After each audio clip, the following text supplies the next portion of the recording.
مورچه ای را در پای کوهی دید که مشغول جابجا کردن خاک‌های پایین کوه بود. از او پرسید چرا این همه سختی را متحمل می‌شوی؟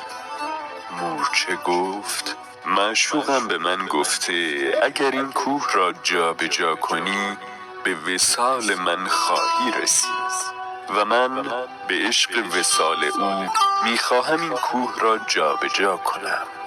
حضرت سلیمان فرمود تو اگر عمر نوح را هم داشته باشی نمیتوانی این کار را انجام دهی.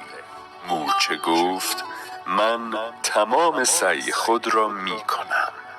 حضرت سلیمان که بسیار از همت و تلاش مورچه خوشش آمده بود برای او در یک چشم به هم زدن کوه را جابجا کرد.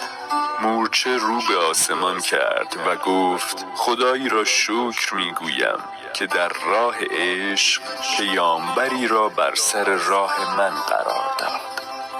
تمام سعیمان را بکنیم، خدا همیشه در همین نزدیکی است. خدا را بخوانید و به اجابت دعای خود یقین داشته باشید. گم گشته